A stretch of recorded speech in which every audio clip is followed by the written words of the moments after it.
Good morning, everyone, and welcome to today's webinar, Promoting Your Community with CivicLift. My name is Savannah. I am the Programs Coordinator at Connecticut Main Street Center. In a moment, I will introduce today's speakers, but first, we have just a few words. Connecticut Main Street Center is the expert resource for developing and sustaining vibrant downtowns and main streets that fuel our state's prosperity. We all know a great downtown when we see it. It's a feeling and energy that we can sense, see, and experience. It can be hard to articulate what exactly makes a main street great, but we've broken it down into 6 qualities to make it easier to grasp.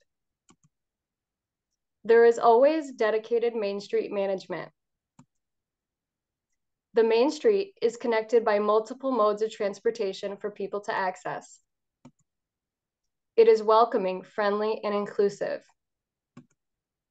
Sustainable practices are in place that bring life and vibrancy for today and for the future. Small businesses are supported and encouraged, as well as residential and commercial development. There is a unique sense of place. It is our mission to assess, educate, and convene around these topics central to advancing communities across Connecticut to establish and maintain vibrant main streets. We are grateful to our sponsors and funding partners that make this work possible. Connecticut Main Street Center's founding sponsors are Eversource and the State of Connecticut Department of Economic and Community Development. Additional funding comes from Webster Bank, Travelers, and Liberty Bank. We have some quick housekeeping notes for this webinar. This webinar session will be about an hour long. Please be active in the chat. We will also get to questions at the end using the Q&A feature. You'll receive an evaluation shortly after this webinar. Please take a moment to complete this survey as it helps us develop meaningful educational programs for you. With that, I am very excited to introduce our speakers, Evan Dovos, founder of CivicLift, and Steph Burr, Executive Director of Northwest Connecticut Arts Council. Evan Dovos is the founder of CivicLift, a dynamic platform revolutionizing community engagement across Connecticut. CivicLift integrates seamlessly with events, places, and stories, enabling towns to effectively promote their unique offerings.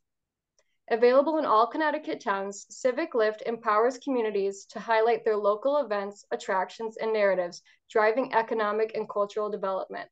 With years of experience in the SaaS industry, Evan is dedicated to providing powerful tools that enhance the visibility and vibrancy of local communities, making Connecticut a more connected and thriving place to live and visit.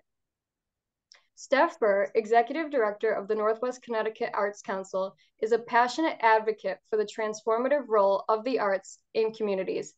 After a significant career shift prompted by a health crisis, Steph moved from corporate project management to the nonprofit sector, where she actively works to promote creativity as a tool to heal and unite. She is also an established artist in her own right and is represented by Wallworks New York in the Bronx. Steph's current efforts span various initiatives aimed at elevating the role of creativity in public life and advocating for the arts accessibility. And with that, I will pass it over to Evan. Awesome. Thank you, Savannah. You're welcome. All right. Let me share my screen here and I'll get the presentation going.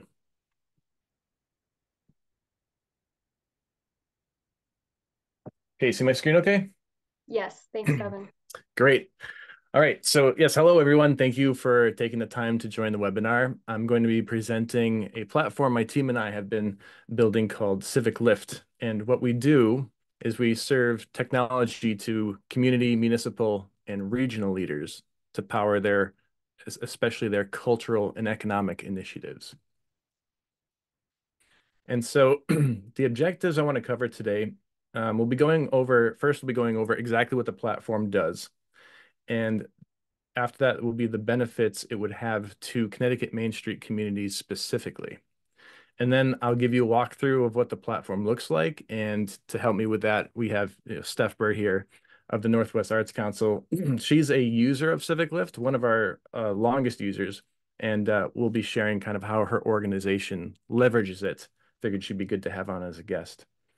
And then lastly, I want to talk about our big picture, our vision of how Connecticut and how we're on the cusp of achieving something more advanced than other states have when it comes to community and cultural data. So again, my name is Evan. I've spent the last few years building out CivicLift right here in Litchfield, working with a small team. And you can see my contact info right there. Of course, feel free to write that down. I'll bring it up at the end as well. And so during the presentation, I encourage you to ask questions, even interrupt me if you'd like. At the end, we can have the more formal Q&A, and then I can have a chance to learn more about your projects. And even after that, I'm happy to book some time with anyone on the call here to take the discussion further. And I'll be sharing a link where we can do that as well. So back to the objectives. Step one, I'm going to show you what the CivicLift platform is. So CivicLift is an online platform for powering community and cultural initiatives throughout the state of Connecticut. So you can think of this as digital infrastructure, a system that is in place that makes it easier for organizations like Connecticut Main Street members to operate. Of course, community-based initiatives are typically difficult with so many moving parts that they have. And CivicLift does a lot of the heavy lifting for you in those regards. And that is our the value we bring to projects like yours. So to explain what I mean, I want to boil things down even further. We identified what we consider the four main drivers of community and culture. And that would be events, places, stories, and jobs. Together, these are really what drive almost every aspect of community and economic development. So what we do is we make this data hyper accessible to community initiatives across a state such as yours and economic development. We work with a lot of tourism, destination marketing projects, even local businesses and the support we provide to them to help them promote what they do. And all of this has a end effect on the quality of life for residents and visitors and even commuters that enjoy the area. And earlier, I used the phrase digital infrastructure. And to understand what I mean by that, let's compare it to something perhaps you're already familiar with, and that's the real estate industry's MLS system. I'm assuming people are familiar with the MLS, especially on this call. But as you know, the entire real estate industry is powered by the MLS. What they've built is a single centralized source of information that aggregates and catalogs virtually all the housing data. And with all this data at their fingertips, they give open access to hundreds, even thousands of their stakeholders being like agencies and realtors. So our thought was, let's build exactly that. But of course, instead of housing data, CivicLift is community and culture data. And our versions of stakeholders are people on this call, Connecticut Main Street leaders, economic developers, tourism. And what we're providing is the same type of critical resource for those types of stakeholders. So let's pause for a second. Could you imagine if realtors had to call their neighbors to collect info on the homes that are for sale, or if you were selling a house, submitting it to a bunch of different websites and realtor websites and Zillow.com and countless other outlets, how inefficient that would be. That's kind of what we're asking our Main Street businesses to do. People trying to promote their events, they need to submit their info to scores of places, their own website, the town website, maybe Facebook and social media, state tourism site. And it's a lot to ask of them because of its inefficiency. And if, like some people on this call, if you run your own community calendar, you may find yourself begging people to submit their events to it. And so on both sides, it's incredibly inefficient. And what you get is a lot of duplicated efforts and a fragmented result. So forgive me for reading this, but I will ramble on for a while if I don't succinctly have it written here. But you could think of, to summarize everything, CivicLift is a state-of-the-art platform capable of continuously aggregating events and places across your community. It's a system where Every business, from small shops to large venues, can upload their events to a single platform, one that automatically makes this information available to every relevant stakeholder across the state instantly and seamlessly. So, and all right, that covers what CivicLift is. If there's any questions so far, I can't see my chat since I started sharing my screen, but just let me know if there's any questions in the chat. No questions yet, Evan. All right, excellent. Thank you. With that, let's move on to how this benefits Connecticut Main Street members specifically. So imagine this map here is your downtown area. And each of these circles represents the events, the places, the stories from throughout it. And it's always surprising how many there actually are. And I'm sure you can relate to how quickly they come and go. It's the sheer volume and ever-changing nature of all this information as to why it's so hard to get and keep a grasp on. But unfortunately, that implies, missed residents might have missed out on events they didn't hear about. Businesses are confused why people aren't more aware of them and what they offer. And overall, it just inhibits a lot of the economic growth of the area and even quality of life for the people who live there.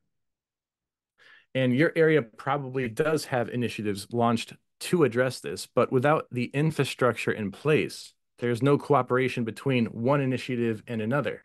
And so, as I said, so many efforts get duplicated, resources are wasted, and the end result still isn't ideal. But with CivicLift in place, all of these inefficiencies and missed opportunities just go away. Because what CivicLift is doing is it's automatically collecting and organizing this content. And it does this automatically on an ongoing basis. The beauty of it is that it's just running in the background at all times.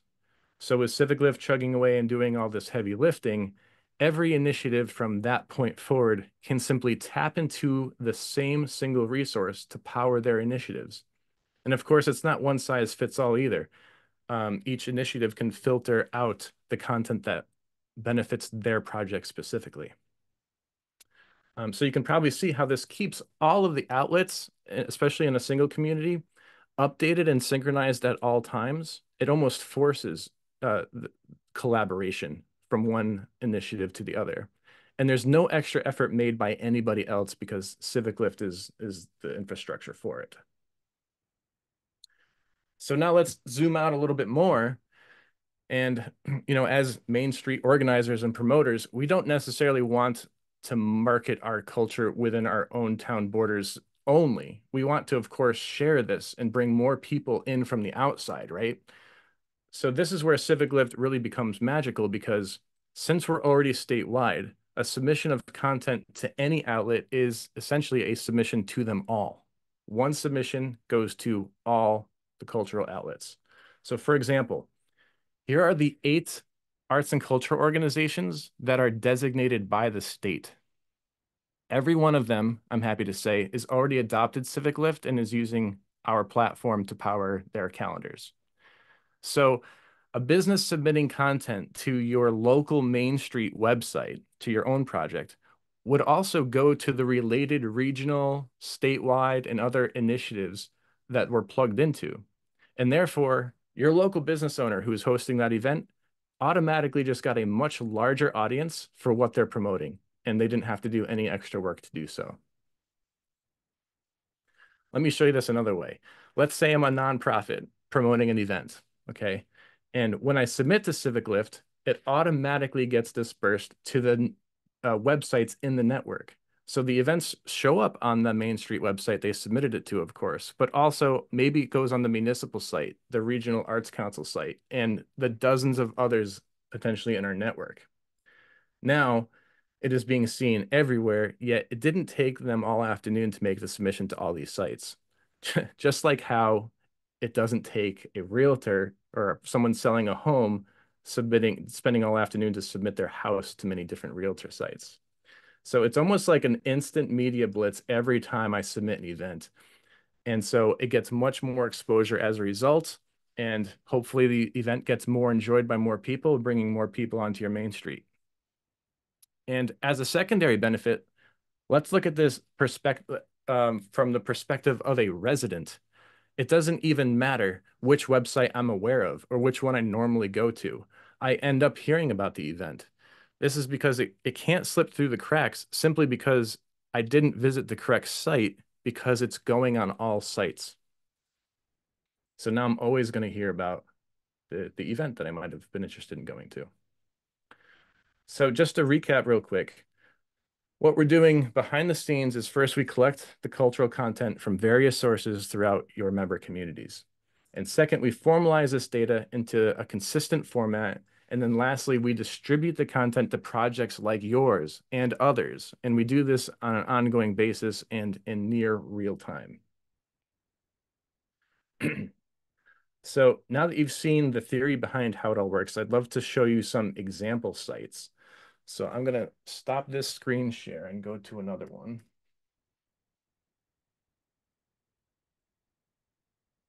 Okay.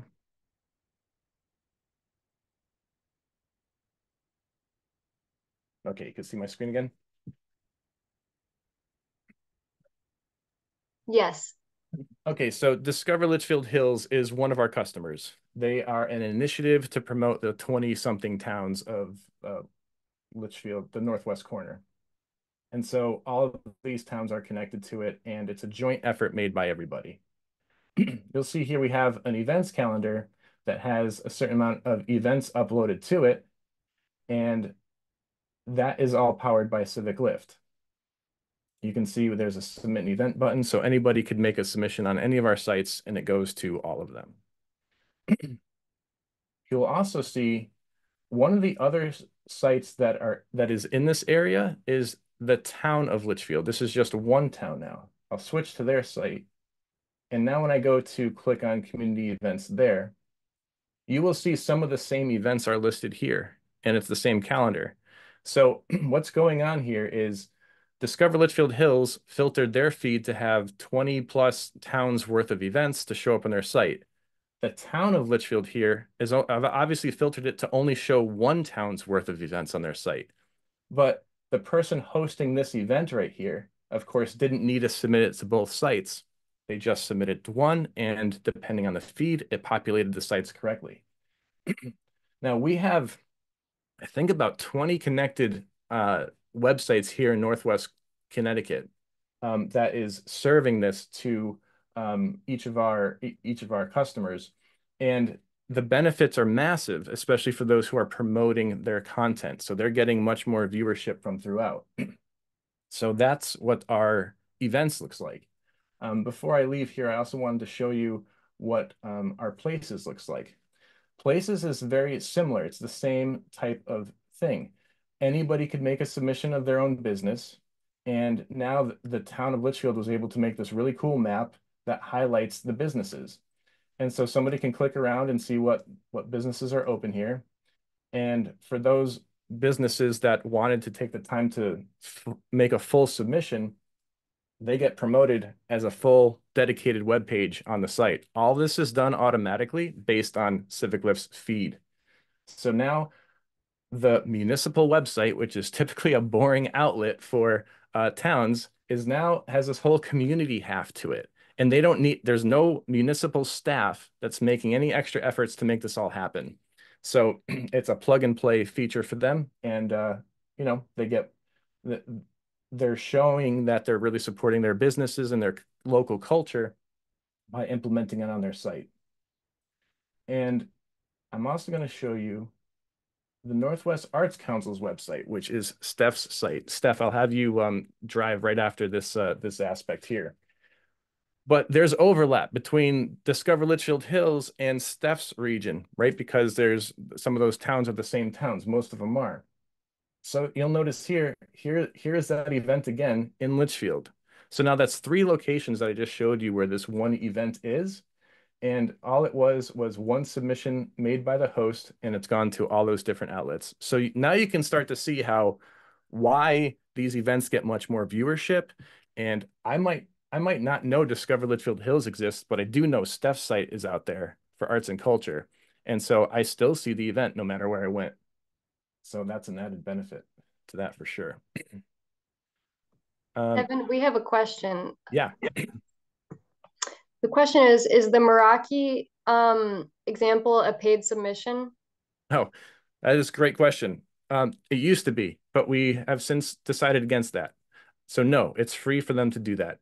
The submission forms are really easy. I can show that after the demo if anybody would like to see what the submission process looks like for content. But yeah, all the fields now are wide open. And the idea was we didn't really want to put a paywall in between getting good content.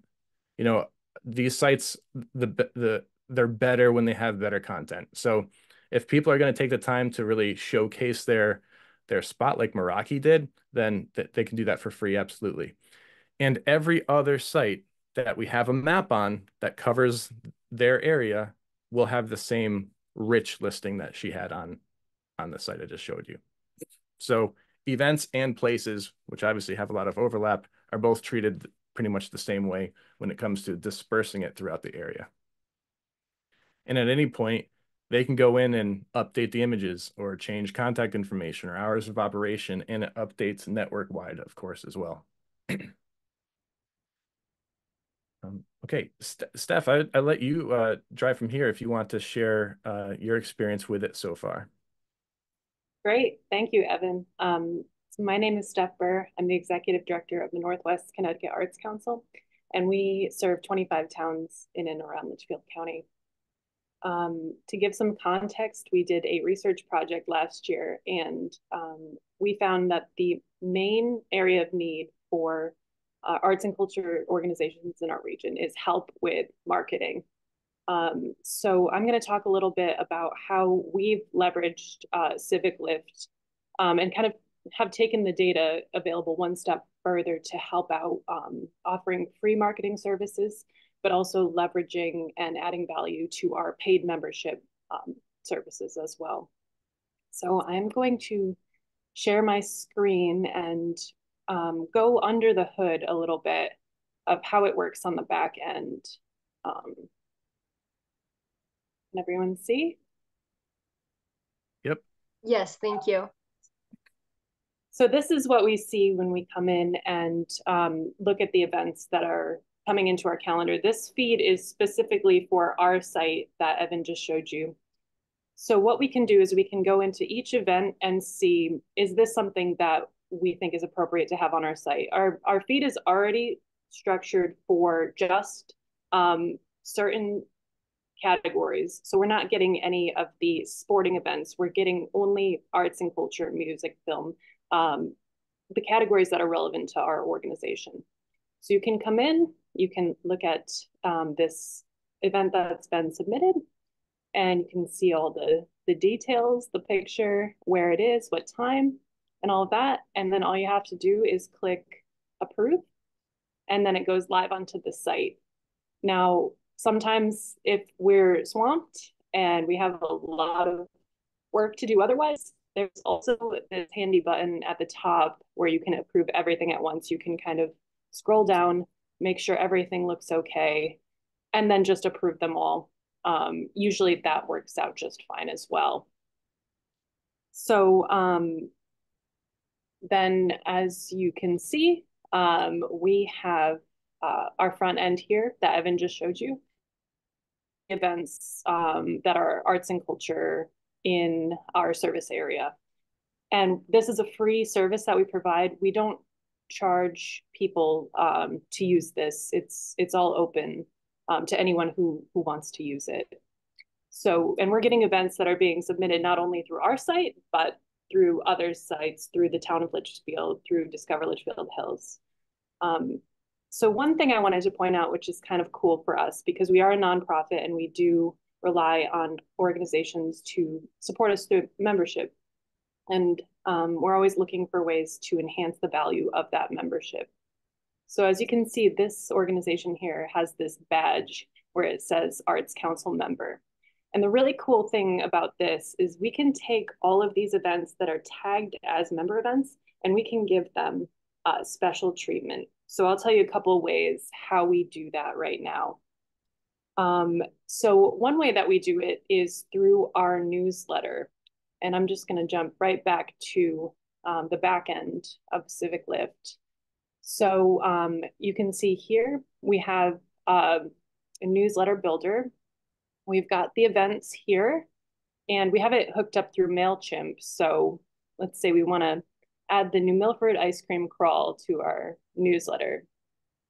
So we just click that, it comes here, and then we send the events right to MailChimp, and it creates a template for us. And I will give you a look at what the email comes through looking like. This historically has been a task that has taken our staff a lot of time in the past to create these email newsletters. Now it can be done in seconds. And as you can see, we have here, everything's linkable to the events. We have the photos, the times, the locations, the towns, everything coming up in the next couple of weeks. So it makes keeping relevant content really much more simple. We're not going out, we're not looking for events. We just have everything at our fingertips, and it's so easy to share this information. Another thing that we use the CivicLift data for is our print calendar. And I don't know if you can see it here. This is a print calendar that we put out every month. And it seems like a big undertaking, but with all of this data in CivicLift, it's actually very easy for us to do.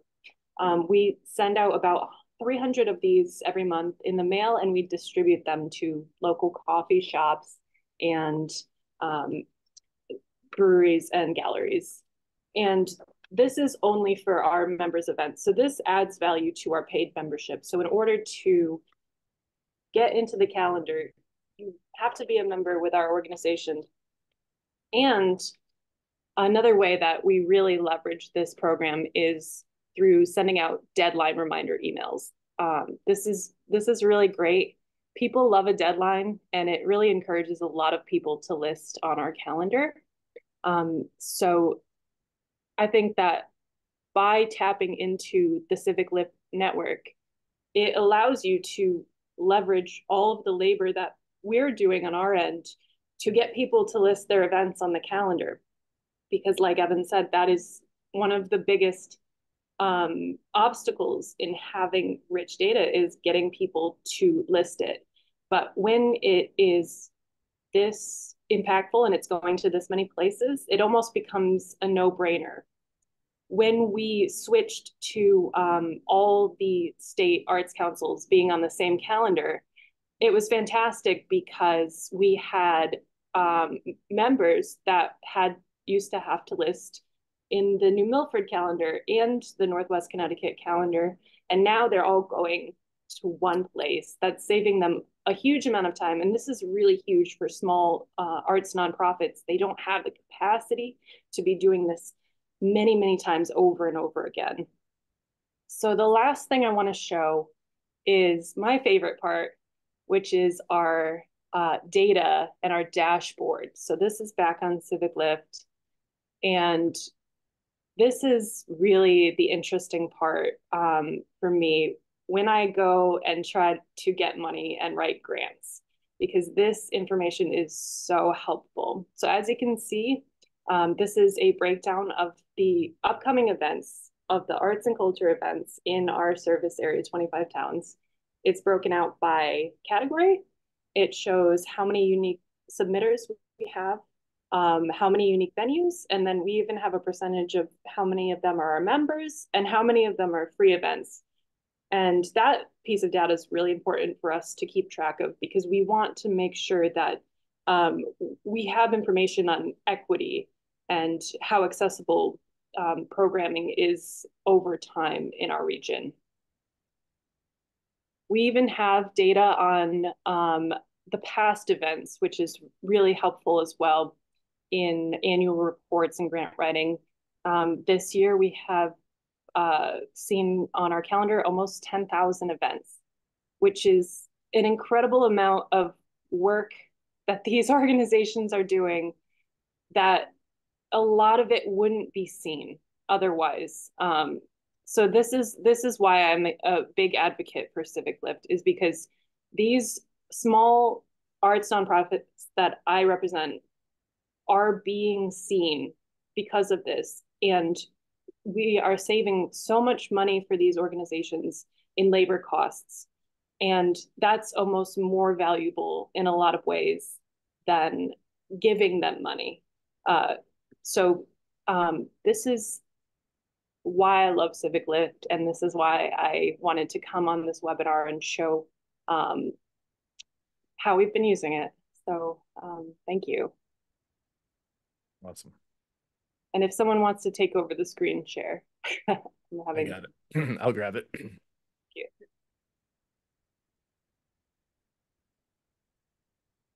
Okay, back to mine. Yes, thanks, Evan. All right, great. Thank you, Steph, for that. That was great rundown. I think this is a perfect time to go into the last part here, the big picture, Connecticut's digital future. So a lot of what Steph mentioned about how we are providing the data, it's being shared across the network. There's extra visibility being gained, and it's contributing overall to the culture of the state. In my eyes, this implies that Connecticut will soon have the most advanced integrated system for event and place data in the country at this point. If you think about it this way, we put all the cultural data in the hands of all of Connecticut's stakeholders instantaneously, whether it be economic developers, tourism specialists, destination marketing agencies, Main Street projects like yourselves, or even the countless other smaller groups that exist in our state. They will essentially have superpowers at this point with this data feed. And there will be benefits and new possibilities for them that we can't even predict yet. We've already seen our data being used in ways we didn't anticipate, but we do love to see. A perfect example of that is Steph's print calendar. We didn't necessarily know that that was an initiative of hers, that she and that our system would have a nice export for her, and then make all of what was manual processes automated. And so there's examples of this that we've seen. So we've just been super inspired to make our data as malleable as possible, because we can't predict how the data is going to be used. You know, the Main Street initiatives on this call, you might have full town that you want to be promoting, or you might just have a downtown district. And you might want just specific filters, like categories of events. We can do all that by simply crafting what feed you get. So we can slice and dice it in any way to feed your project specifically. And so this level of aggregation and accessibility is relatively unprecedented, and there's no other state that has achieved what we are on the brink of fully realizing here. So we are hoping that each Connecticut Main Street member will get a lot of value out of participating with this. And not only would it help you with your local initiatives immediately, but it would also strengthen the overall concept of a fully connected state. Yeah, especially here in Northwest Connecticut. I'll actually switch to a slide to show you. I know you can't see what these websites are because they're too small listed, but this is an example of the websites we're powering. And you know, with this participation, we've already served over 70,000 events. These events get 1.7 million event views per month. What's amazing about that is the number is so high because these events are being seen not just on one website, they're being seen on many different websites. So that number gets really high. The exposure is crazy. And we have over 42 initiatives being powered currently in the state, that is. So for the Connecticut Main Street members on the call here, I asked that you consider our platform for creating engaging events calendar that populates itself. Maybe you have an existing calendar. Maybe it could save you some time to switch to this automated platform. Maybe you don't have a calendar because you knew it would be a lot to maintain. We can plug it in and be off and running with it. And chances are we already have events that will show up on the site on your feed, because we might have some events from your area already that's being shared on other sites. create interactive maps and guides, with the full list of your businesses that are already in our system. When you have this data at your fingertips, yeah, create a cool guide. Here's a happy hour guide. Here is a foodies guide, and then you just query our lists for food related places, for example. Instant local, regional, and statewide promotion for your constituents. As I said, you don't have to do any more extra effort than to simply plug in our technology into your sites. And while people make the submissions, you understand by now that it goes local on your site, it goes regional to the Arts Council's websites, for example, and then even statewide promotion for everybody who makes the submission. And of course, we don't want to stop there. We have open dialogues with all of our customers. We've been very customer driven in terms of what our roadmap looks like. So new topics come to the table all the time. If we see that it makes sense for others, we will build out for it. And this is truly how our whole system was built over the course of the past few years, has been feedback driven from our actual customers. So we really, really encourage that type of dialogue. We've worked extensively with our customers to, either have a custom solution like what Steph showed you with marking who is a member at the Arts Council. That was not something we had in our product initially. She came to us and said, this is something valuable for us. And we said, okay, we get that. Let's build it in. And so that now is a live feature. That's how we operate. And especially by being a Connecticut-based business myself, I like going on site. I like meeting you all, and the collaboration is really what makes it exciting for me. So that really wraps up my presentation. I'm happy to take any questions, or you see a link here where you can book a day and time with me if you wanted to talk specifically about your projects off. But yeah, from here on out, I'll open it up for any potential questions. Thank you so much, Evan. We have a couple of questions. I'm gonna read. There's one that came through the chat. Not sure if everybody saw it, so I'm just gonna read it again. Steph, when you were looking through when you were presenting that chart, the question was, and I know you addressed it privately, that the member in the audience saw a big denied bump in August for the denied events. Were those illegitimate organizations? And you had responded, no, that was someone who submitted the event wrong as multiple days instead of one. Any more commentary on that? No, it does happen from time to time where someone will click the wrong button and then it will create 30 events instead of one day event. And then we just go through and we deny them and fix it for them. So we get a lot of events in the summer. So sometimes we see more, just a higher percentage of mistake, stuff like that. Thank you. Another question we have is, what is the yearly membership cost? Oh, for the fee for implementing the software, for an initiative, it really depends on numerous parameters. Usually it has to deal with population and how many events are coming through. But usually we're starting between 2,000 and 3,500 a year. And that comes with and we also have a new light version that we're working on as well. But it could scale up significantly from there, especially if there's many communities involved. But it's really built to suit. Thank you. And do they need to have an existing website to list arts events? No, actually, a lot of the times we also are the ones that build the websites for them. My whole background was a web agency, and so not only do we have the software that we've worked on, but we can easily build the website for it too and install it ourselves. That's actually a pretty common situation for us. We've built a lot of the websites that I showed you today, actually. Or it could be just plugged into an existing website with a embed code. Okay, Thank you. Would Thomaston art and community events be listed on the various sites that you mentioned? So Thomaston, we're a client. Yeah, absolutely. And Thomaston is a client, by the way. Oh, okay.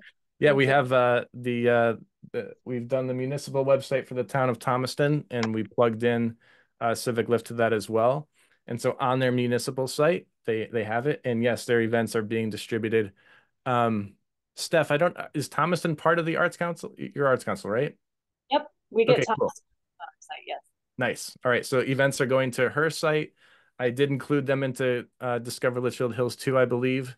But yeah, that they're being dispersed.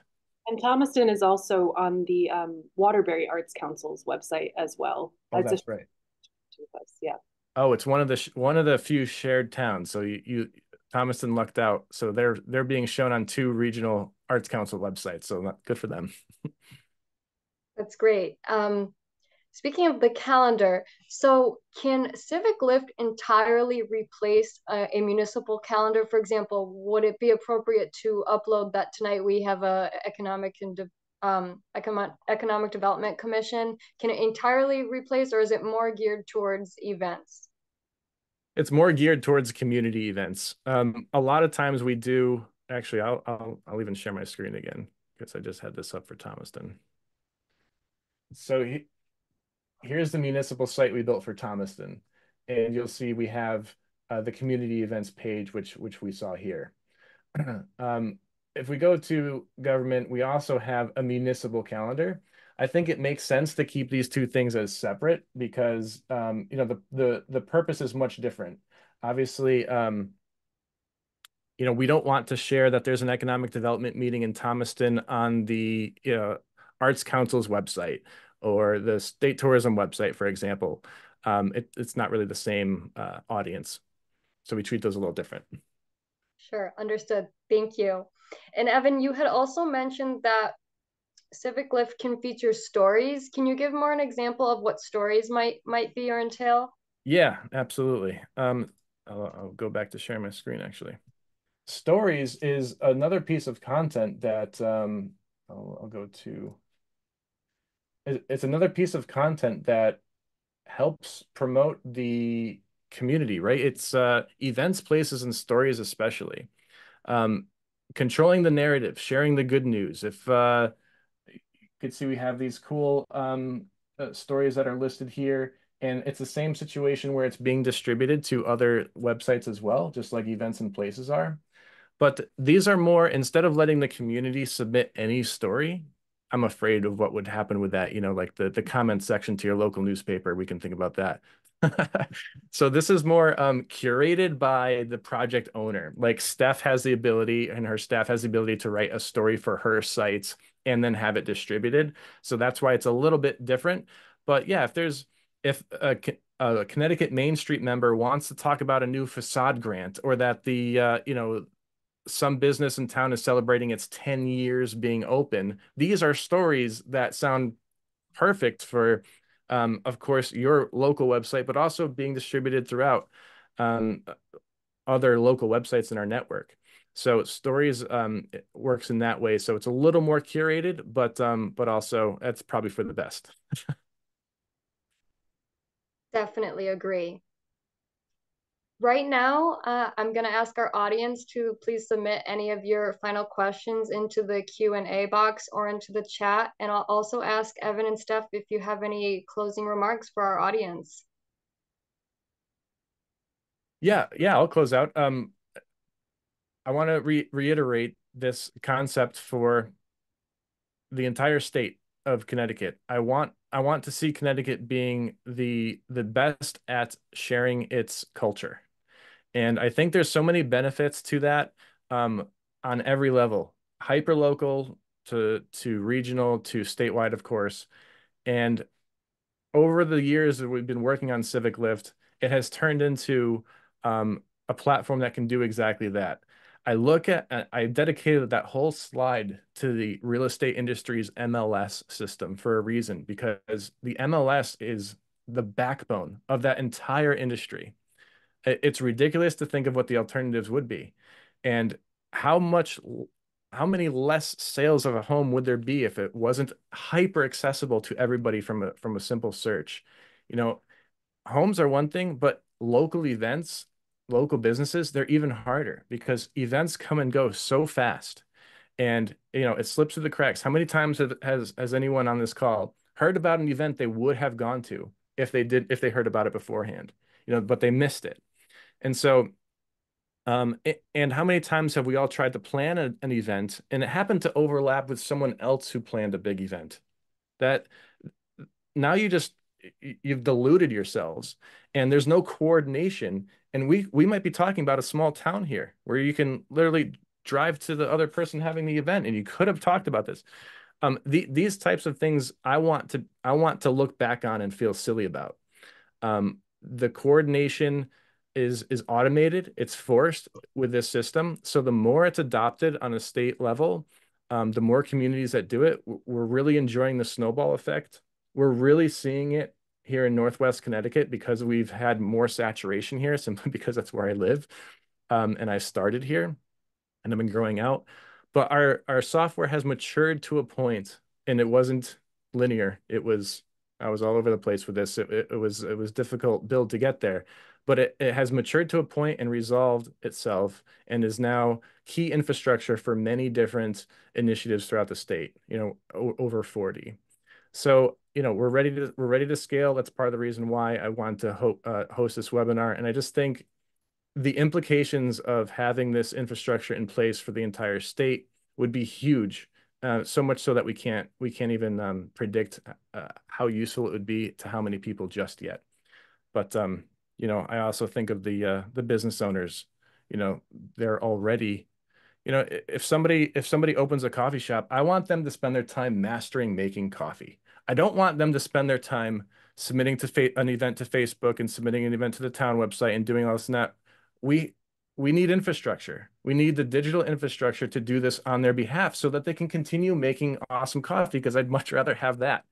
I don't want them to have to be a digital marketer.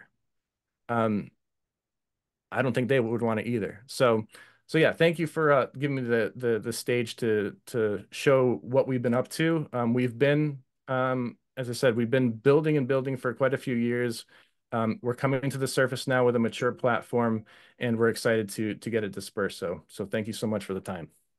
Thank you, Evan. And we had another comment come through that it happens all the time that we don't hear about events, and we're like, oh, I wish I could have been there if only I had known. Yeah. The following comment is that it would be great for surrounding communities to collaborate events, and I think that's exactly what you're doing here at CivicLift. This is the tool to do that collaboration. And the audience, they love your insight in what you're doing, Evan. So awesome. Again, thank you so much, Evan and Steph, for your time today.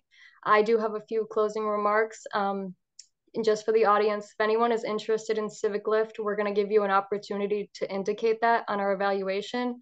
But we will make sure that everyone does have Evan's contact information. So with that, just going to thank our presenters again today. Thank you to our audience, and I will close out now. I'm going to share my screen and give a few closing remarks. Thank you.